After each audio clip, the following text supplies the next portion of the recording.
నాయకులు వారు చేస్తున్న దుష్ప్రచారాన్ని ఆపాల్సిన అవసరం ఉంది.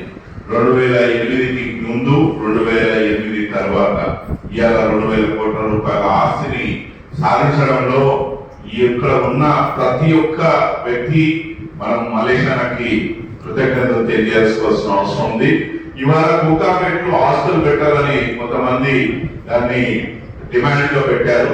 కోకాపేట నుంచి ఆ విద్యార్థి సిటీకి వచ్చి చదువుకుంటే కనీసం 3 నుంచి 4,000 రూపాయలు ఖర్చు అవుతుంది దానికి. సో 2 గంటలు ప్రయాణం చేసేసి మళ్ళీ 2 గంటలు ప్రయాణం చేసి అక్కడికి వెళ్తే కష్టం అవుతుంది.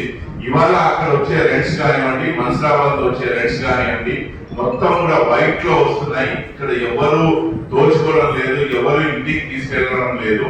ఈ యొక్క వచ్చే అమౌంట్స్ రేపు రాబోయే కాలంలో నారాయణ కాలేజ్ నుంచి వచ్చే 90 లక్షలు కానివ్వండి, ఇప్పుడు 25 లక్షలు వస్తున్న మన్సరాబాద్ నుంచి కానివ్వండి, అదే విధంగా 2,50,000 రూపాయలు ముస్లిం టెక్పూల్ నుంచి వస్తున్న అమౌంట్స్ అన్ని కూడా వైట్ రూపంగానే వస్తున్నాయి. దానికి లెక్కలు ఉన్నాయి.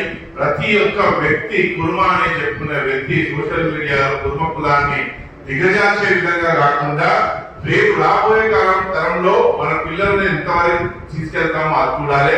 నారాయణ వాళ్ళు పెట్టే ఏదైతే ఇంటర్నేషనల్ స్కూల్ ఉందో ఆ స్కూల్లో 8 లక్షల నుంచి 10 లక్షల రూపాయలు ఫీజు కలిగే ఆ స్కూల్లో 10% ఒక 1000 మంది స్టూడెంట్స్ ఉంటే 100 మంది మన కుర్మ కుల విద్యార్థులు ఉన్నతమైన విద్యని అభ్యాసించడానికి మంచి అవకాశం.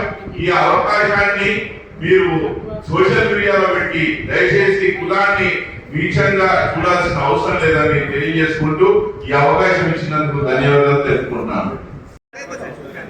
అక్కడ